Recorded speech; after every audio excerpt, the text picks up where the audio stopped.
जय हिंद दोस्तों। आप लोगों का फिर एक नए वीडियो में स्वागत है।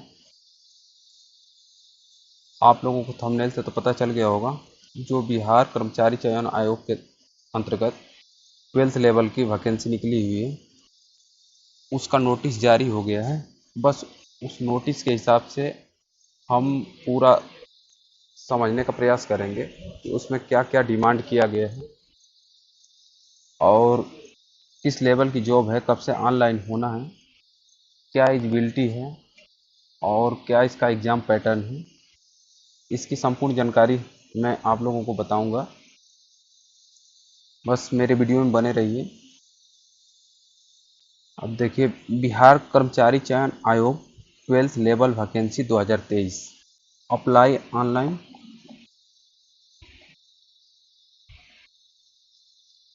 ये होगा 27 सितंबर से। कब तक होगा, लास्ट डेट क्या है? तो इसका लास्ट डेट है आपका 11 नवंबर 2023।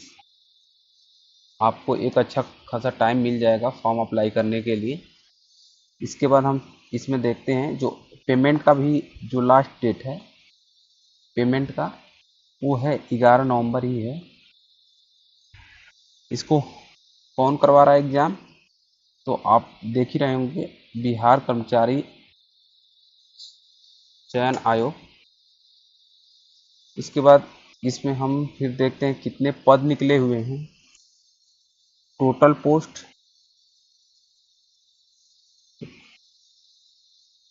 पोस्ट हैं इसमें 11,098।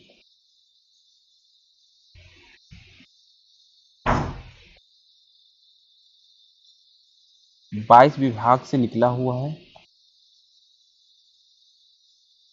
अब नोटिफिकेशन में 22 विभाग का अलग अलग नाम है और ये निम्न वर्गीय लिपिक का पद है, जिसको लोअर क्लर्क बोलते हैं।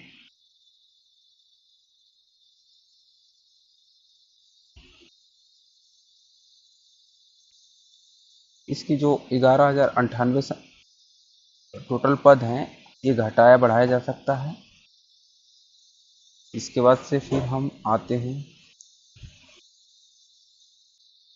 इसमें सबसे पहले है कि आप देख रहे होंगे कि 12th इंटर लेवल है, तो 12th कंपलसरी है। 12th के बाद कुछ पोस्ट हैं जो उसमें लगभग बहुत कम, एक ही पोस्ट की 2 पोस्ट है जो कि 12th लेवल के जो कैंडिडेट हैं से अप्लाई कर सकते हैं। इसके बाद आपका हिंदी टाइपिंग,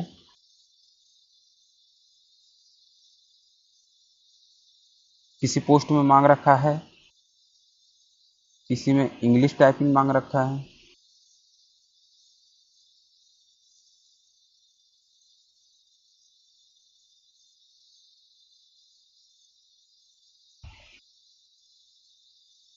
फिर से किसी में कंप्यूटर ऑपरेशन मांग रखा है, यानी कंप्यूटर ऑपरेटर जैसे। अब इसमें मिनिमम, इसके बाद कहीं किसी भी कुछ ऐसे भी पद हैं जिसमें MS वर्ड, MS एक्सेल, फिर से पावर पॉइंट,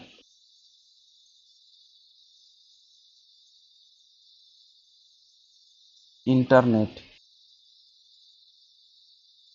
इंटरनेट की भी जानकारी होनी चाहिए। तो इसमें योग्यता अलग अलग है, पद के अनुसार योग्यता है। किसी में 12th मांग रखा है, किसी में 12th मांग रखा है, कहीं पे हिंदी टाइपिंग मांग रखा है, किसी पद पे हिंदी प्लस अंग्रेजी टाइपिंग मांग रखा है, कहीं कंप्यूटर ऑपरेशन मांग रखा है, जिसको संचालन बोलते हैं। इसके बाद किसी किसी एक दो पोस्ट ऐसे भी हैं जिसमें MS वर्ड और MS एक्सेल और पावर पॉइंट इंटरनेट की भी जानकारी होनी चाहिए, इसमें एलिजिबिलिटी में मांग रखा है। इसके बाद से फिर हम आगे चलते हैं, सैलरी क्या है।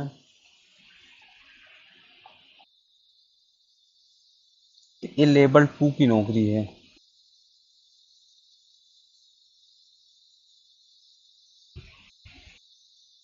लेबर 2 की जॉब है। इसका ग्रेड पे कितना होगा, तो ग्रेड पे होगा आपका 1900। बेसिक पे कितना बनेगा, कितना होगा, तो 19,200। अब इसकी टोटल सैलरी आप, जैसे कि आपकी नियुक्ति हो जाती है, इसके बाद कितनी सैलरी आएगी, तो लगभग लगभग आपका 26 के आसपास में आपको सैलरी मिलेगी। 26,000 प्लस ही मिलेगी, मैंने एक्यूरेट निकाला नहीं। इसके बाद फिर हम आ जाते हैं आयु सीमा पे। तो आपकी इसमें एज जो है, एज इसमें है जो एज लिमिट, आयु सीमा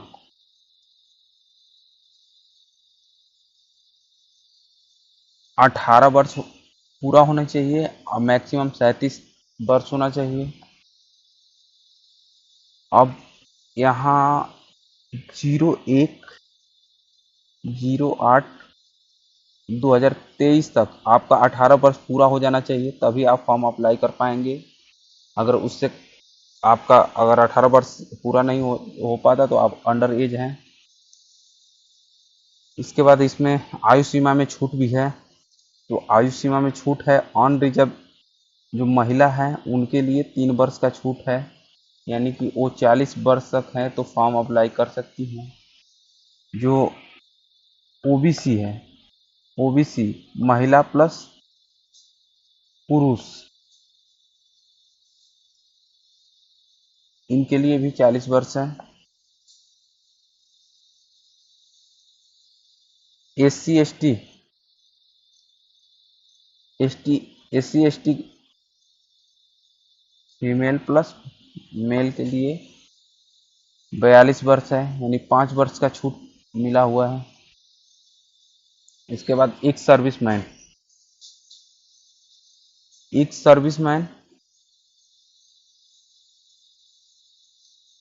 इनको 3 वर्ष का छूट है, यानी कि 40 ईयर तक फॉर्म अप्लाई कर सकते हैं।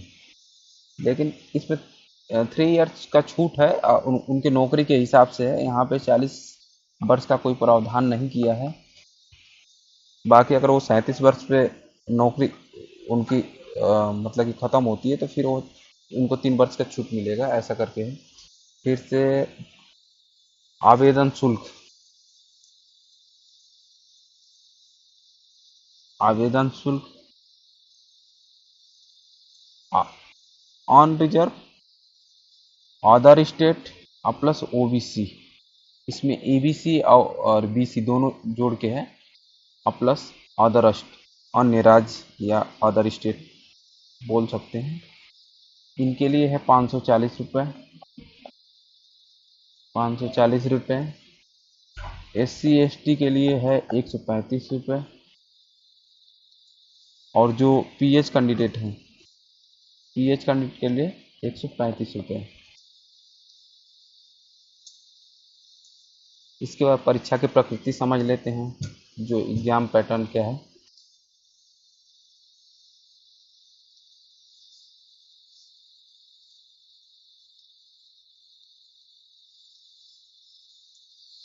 तो आपका पहले होगा प्रारंभिक परीक्षा,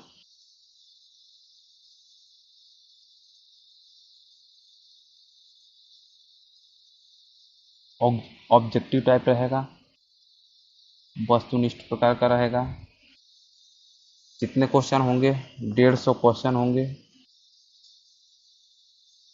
150 प्रश्न। कितने मार्क, 600 मार्क। एक क्वेश्चन पे 4 नंबर मिलेगा। 1/4 नेगेटिव मार्किंग है, नेगेटिव मार्किंग 1/4 है। इसके टाइम कितना मिलेगा, तो आपको टाइम मिलेगा 2 आवर 15 मिनट, 2 घंटा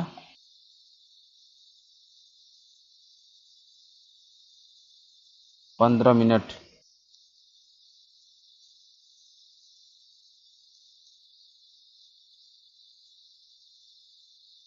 15 मिनट मिलेगा। इसके बाद अब इसका जो प्रारंभिक परीक्षा का थोड़ा सिलेबस देख लेते हैं। इसके बाद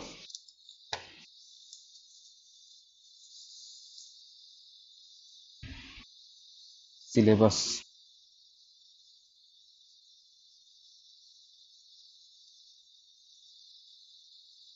अब यहाँ पे देख लीजिए। अब जो प्रारंभिक परीक्षा है उसके बाद आपका मुख्य परीक्षा होगा, लेकिन इसमें नोटिस में नहीं दिया हुआ है। नोटिस में इतना कहा गया है कि प्रारंभिक परीक्षा के बाद मुख्य परीक्षा होगा, जो आपको नोटिस के द्वारा सूचित कर दिया जाएगा। बस इतना ही मुख्य परीक्षा के बारे में कहा गया है।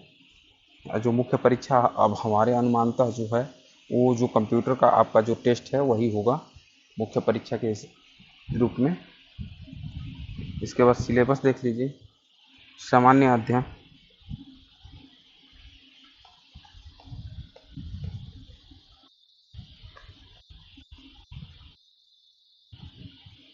अब सामान्य अध्ययन में कोई सिलेबस नहीं दिया हुआ है, जिससे कि आपके वातावरण में जो घटनाएं घट रही हैं या जो भी है उसी की जानकारी होनी चाहिए, तो इसको सामान्य जानकारी बोल सकते हैं।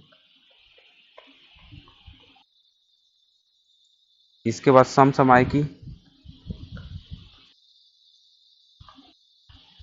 समसामयिक विषय आपका राष्ट्रीय अंतर्राष्ट्रीय स्तर पे जो भी घटनाएं घट रही हैं उस करंट अफेयर हो।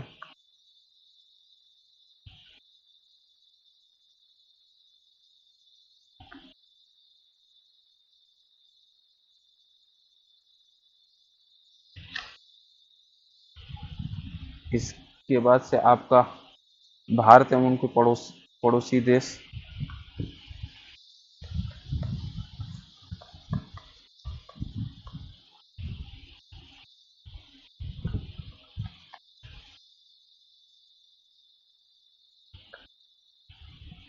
अब इसमें आपका है इतिहास।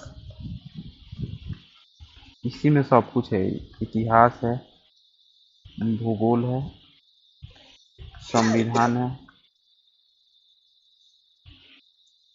आपका अर्थव्यवस्था से जो भी क्वेश्चन आते हैं, जैसे कि पंचवर्षीय योजना या अन्य जो अर्थव्यवस्था के अर्थव्यवस्था इसमें। इसके बाद से राष्ट्रीय आंदोलन जो बिहार में हुए हैं, उसमें बिहार के जो व्यक्तियों का योगदान रहा है उसके बारे में भी है सिलेबस में। राष्ट्रीय आंदोलन में बिहार का योगदान,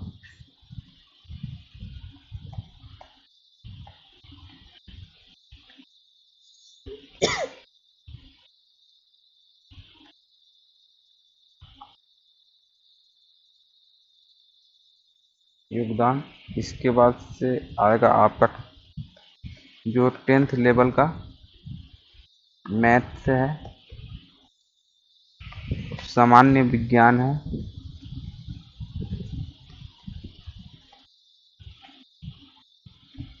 अब इसमें है आपका फिजिक्स,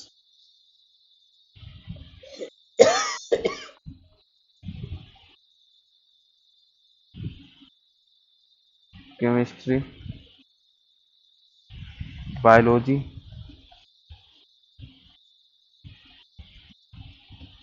और प्लस ज्योग्राफी। इसी में ज्योग्राफी को फिर से दोहरा दिया है, पता नहीं क्यों। इसके मानसिक क्षमता की जांच,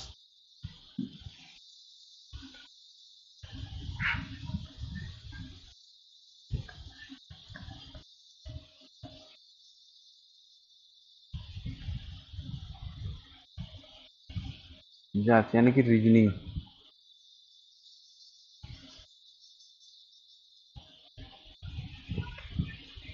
तो रीजनिंग होगा। बस इस नोटिफिकेशन के हिसाब से बस इतना ही इसमें जानकारी दी गई है। बाकी वीडियो देखने के लिए थैंक यू दोस्तों। मेरे वीडियो को लाइक कर दीजिए, सब्सक्राइब कर दीजिए। बाकी अगर किसी प्रकार की अगर वो क्वेरी रहे